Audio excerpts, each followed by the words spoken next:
So, my name is Imad Majid, and I'm one of the members of the collective based out of Sri Lanka known as The Packet. And this year at Serendipity Arts Festival, we've been invited to curate an exhibition. And the exhibition that we have come up with is called Holy Flux Rituals for Deconsecration. So, how this idea kind of came about was through conversation among about 4 or 5 members of the packet about what kind of themes we were interested in right now, what kind of artists from the region and outside that were interesting to us, that excited us. And we had 3 kind of core ideas that started out. One was annotations from the margins, the other was brave new worlding, and then we had one idea around deconsecration. And Holy Flux is kind of a fusion of these dispositions and interests, and it looks at the ways in which in contemporary society there are things that we hold to be sacred, and then there are things that we don't. And there's always this flux in terms of what kind of status an idea, a place, an object may encompass. So we've invited these artists to think about what it means to deconsecrate, reconsecrate, consecrate from the margins, and what kind of things do they want to do that with. So this work that we have here is called Return the Slab, and it's by this artist Khalid Jaufer. And here it's really this instance that happened to him where he had made an online purchase of a bag, and what arrived to him was the wrong bag. When he tried to return the bag to get the right bag, they said that the bag that was returned to him was the wrong bag. And dealing with this sort of incredulity and frustration, he decided to make a complaint, right? And that's one of the ways in which, like, in the capitalist market, you're able to kind of register any kind of frustration. And he was so frustrated with the irony of this that he etched that complaint email into this slab. And then this complaint becomes artwork, right? And then while this artwork was being shipped, it had broken, causing even further frustration. And so he's also documented his emails and back and forth with the courier service and handlers and all of that. And so you see here the slab with the complaint, but also documentation. You see the bag he wanted, the wrong bag, and all of these conversations. So it's kind of talking about this sort of frustrations that we can have with consumerism and consumption. So here we have an artist known as Said Ali Sarwar Jafri, also alias Shapar, and he hails from Faizabad, which is now known as Ayodhya, also an example of the kind of reconsecrating that happens within this particular country. And with this first work, Paper Cones, this project actually started back in 2013, where he started creating these little shrines of worship and painting them in various colors as a way to respond to how during election campaigns people would paint their houses bagua, right? Which is a color that has a certain like sacred connotation to it, but increasingly in recent years has become a symbol of power and domination. So here he's invited people to come and make gestures with these shrines, these paper cones, towards communal harmony, towards our desire for unity. So next we have another work from Said Ali Sarwar Jafri, and this work is called Minar. And when you look at it, you can see that it's suggesting the sort of form of the minaret, right? And how this came together is that he has this ongoing project of going through all of the debris of the architectural history of Faizabad and rescuing these different items. So here, the particular item is these Lakhori bricks, right? And these bricks are actually from his grandmother's house. And here you have a rod that's just kind of scavenged from scrap, and then this little pot that's been, pot-like thing that's being used here to kind of, in a way, he's trying to reconstruct a cultural memory and speaking also to how there is this almost official neglect of that cultural heritage. And that's kind of what he wants to draw attention to. So this next work actually is called Mustafa Mustafa, and it was created by myself in collaboration with Sharika Navamani, who's also part of the packet. And it's kind of conceived as a teenager's bedroom. We have a CRT TV here, which is playing a 26-minute short film composed of several vignettes. And how it's been created is by going through the Tamil film Kadal Desam, which is about a love triangle, and editing it to bring out the queer subtext between the two male protagonists and turning it into this queer love story. All the subtitles were transcribed and translated by Sharika with great care to detail. There are these posters here that the inhabitant of this bedroom might have made. There are these ghost scripts here which have scenes from this speculated originally queer film, and it's imagining how producers might have written the female character in as a way to make this film more palatable. And I guess this work is really interested in the ways in which heteronormativity and capitalist forces kind of come together to inscribe that and kind of limit the ways in which youth can encounter expressions of queerness in media. Hi, Mayun from The Packet. We are curating this show, so I'm just here to talk to a little bit about one of the artists' work here. This one is called Malayan Space. It invites you to sing to the stars. The space is about this tradition of folk stories and folk narratives and displacement of it. So the artist, Leah Monatawil, has roots in both Palestine, Syria, and America, and they draw from this effect of displacement that comes from this kind of diasporic lens and of that being. But what they've done here is they've brought in this kind of really playful approach where it softly invites you to engage in either recalling where you're from, if you have a space and a place that you can call as your home base, or from where you feel close to the home, and invites you through different playful questions to into this kind of studio-like space in the stars, from which you can sing a song and have the displacement of that song from where you are to where that song originated from. Let that distance kind of morph and amplify the recording, and it plays it back to you. So it's this kind of exchange of you providing a song or a story, and then it using this distance through this interactive platform that Malayan has created to exchange that story in a way. So that's Malayan Space. Hi, so my name is Smita Rajmane. I am Delhi-based artist, but I am from Maharashtra. I am a public intervention artist, and I also do performances, and I am an educator. So this my work is actually it's about the work is called the Smash the Brahminical Patriarchy. So basically here people have given the instructions, and they can see that there are 4 pots kept on in front of them, and they have to, the instruction says that identify your ghat, where you belong, and then they have like 2 options, either they can keep it or they can break it. So basically this signifies the caste system of India, because the system is divided into the 4 sections, and it signifies this Varna system here. So people can identify where they belong.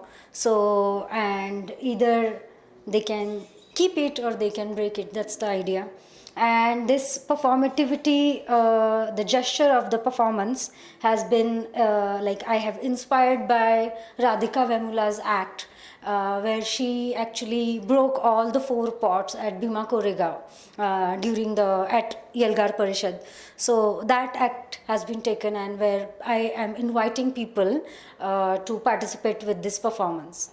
And also there is a sound piece. So in this sound piece we have I am reading a poem by Savitribai Phule, and which she is saying that how we need to break the system, and we need to break this chain of caste system. And the title of the poem is Go Get Education. So I am reading the poem here, so people can listen to the poem, and then they can act in the performance. So yeah, that's that. So this is the gift shop. The gift shop, I think, came together quite naturally in the sense that when we think about deconstruction in traditional institutions that hold different aspects of society, from religion to institutions to economics, all kinds of different institutions that hold or claim things to be sacred in a sense. This was kind of the culmination of that idea. So here we invited 3 artists from the region, 2 Sri Lankan artists who've worked with the packet, and then Amba Majid, who is a US-based Pakistani artist. And here what we have is kind of this paraphernalia of their take on different thematics in the sense of the ritual of being in a gift shop. Usually, all these institutions usually have this kind of space in which you can acquire some products of meaning. So I think we invited the artists to kind of question that through their work. For example, Amba Majid works extensively through world building around this idea of this travel company called Trans Pakistan, pulling on their familial archive. And so there's some objects from there. And then we have Bilal's work both in terms of reappropriating Western art and also their context as a minority in Sri Lanka. So different objects in that sense, and then there's also some of the packet's own usual language around this kind of discourse, kind of packaged into what we again feel like a very specific hyperlocal lens of like tourism and economics in Sri Lanka right now. So this is the gift shop. Hi, my name is Hao Pei, so I'm a visual artist from Singapore. So the work I'm presenting as part of Holy Flux over here is called Nasi Goreng Diplomacy. So you can kind of see here is a bit of some of these rice bags that I've kind of designed in relation to this work as well. So you might be wondering, like, who are these figures on these rice bags? They're actually different politicians who have basically associated with rice policies, also in terms of also nasi goreng, which actually the title of the work is called Nasi Goreng Diplomacy. Nasi goreng meaning fried rice in the Malay and Indonesian language itself. So I want to bring you a bit closer look to this. Actually, it's pretty much inspired by this figure over here. So as you can see, it's called Megawati Nasi Goreng Diplomacy, because it was Megawati is a former president of Indonesia, and she has also embraced or rather used nasi goreng. You know, she cooked nasi goreng for one of her political rival over here, Prabowo, and it is also meant to seen as a way of her trying to kind of convince and soothe her rival in political terms as well. And this is something that I find it very interesting, because I've been working on the topic of rice for a number of years, and I'm always very interested in the social political and social cultural aspect of it. And so this is basically an extension to the larger project, and I think with this idea of nasi goreng diplomacy or fried rice diplomacy, I think it's very interesting, where politicians are using food as a kind of political way of soothing as well. I also can, so there are basically, what I have is I have rice from, maybe we can bring you closer to this other part of the installation. So I'm literally setting up like a rice selling store here, where you really have the different rice varieties here. So what I brought here is actually rice from Indonesia, from Philippines, Thailand, Vietnam, and also China itself. So what this work is basically about is also kind of also in response to a very, I would say a very India-specific context, because earlier in September in 2023, the India government actually banned rice exports out of India, and I believe it is also due to the upcoming elections, so there's a political context to it. And so as someone coming from outside of India, this we saw this as a global rice crisis, because India is the largest rice exporter, and then many countries were scrambling, like trying to reach agreements with India to get get rice from India itself. And so I thought this is a very interesting thing, where I was earlier on I was talking about like nasi goreng diplomacy, right? The idea of diplomacy. So I thought, why not I bring diplomacy to a more commoner level, from an artist and audience level, which is what I'm doing here. And of course, the whole idea of the nasi goreng comes in the form of in the form of the packets recipes, which I will share with you in a short while. So this whole installation is actually participatory as well. So what I'm inviting here is that for people who wants to, you are actually invited to participate. So what I prepared here is also like the Indian local rice, so parboiled rice, where you actually and then there are all these different rice packets here. So you are actually invited to actually take a cup of this rice, local rice, into one of these packets, whichever country's rice you want to choose, and kind of, let me just go through the motion with you for you. Yeah. So you kind of take one cup. So over here is also the station. You can see it's based on the market rate of Indian parboiled rice in this case. So it's like 6 rupees per 150 gram, which is about 1 cup.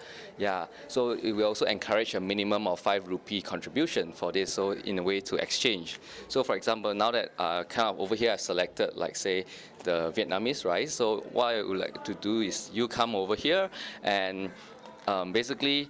At first, you're supposed to come and look at it, see which appeals to you more. But then I'm also inviting you to, with this rice, you kind of pour it into here, because this is the local rice. So this local rice is technically giving to me. You're giving it to me. So you pour it here in that sense. And then, this is Vietnam rice, so which is at the far end of it. So what you do is that you will take a cup of it as well. And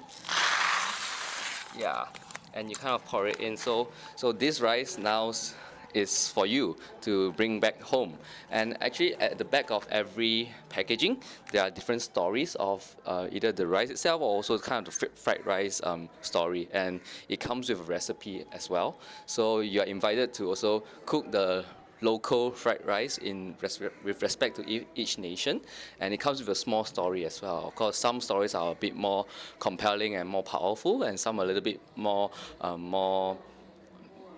not as powerful, but then it still comes with its own history and social culture to it as well. So what I'm also doing in this case is to invite audience to have this exchange, so that kind of performing nasi goreng diplomacy in a non-political way, or rather on non-politician context. Yeah. So I guess you can feel free to look at it, and I think each of these imageries, like I said, some are particularly historical moments, and some are also more kind of just looking at certain politicians who really have that involvement with the rice itself. So feel free to interact, and I guess and I've also done also like where these rice are specifically from, because I personally, of course not just me, but also the help of curators and others as well, literally brought the rice from the respective nations to here. So the rice is authentic, but then I cannot give everything, because there have been requests I heard from the volunteers that there have been requests asking for 5 kilos of rice. I said I don't have, because and it also shows that how difficult it is to bring overseas rice to to India, and it's also very expensive. That I managed to buy some of the Thai rice here, and very, very expensive, even for Singapore's terms, you know. So it really shows the type of rice that is being circulated within India, and I guess it really gives a very perfect environment context for this exchange to happen. And yeah, and I guess the best is if you could even just bring the rice back and cook it, and yeah, and I mean that's really the full closure of how this work is supposed to be participated. Yeah. Okay, thank you. So here we have what we're calling the Ghost Party, and it has the work of Public Ganja and Chutney Mary, who were invited by us to throw a party at the art park. And what we did is we recorded the video from her VJing, Public Ganja's VJing, and Chutney Mary's DJing. And we thought of the ways in which in the pandemic, the absence of the party space kind of manifested into rewatching these recordings of things like Boiler Room and stuff, right? And so we thought, let's go further. Like, how do we bring that and create a space for it? And so we created this kind of ghost party space where we give the focus to the projected visuals and the sound, which also has this sort of spectral kind of effect on it that makes it sound kind of distorted and blown out, to speak to maybe the quality loss of those experiences from the live experience to the ghost image, in a sense. So what Public Ganja is doing with her visuals is that she's really invested in this visual archive of South India, but also other parts of India, filmy stuff, but also cultural documentary footage and such. And she mixes them in these sort of psychedelic ways, and it's then pairing her with Chutney Mary, who's kind of playing a lot with queer anthems and like Vogue Hall and dancehall. It creates this interesting juxtaposition of how typically when we imagine queerness and queer music, we associate it with voguing and ballrooming. And what does it mean to suddenly encounter Mohan Lal doing the Rockaway set to like, you know, queer house song in a sense. Yeah.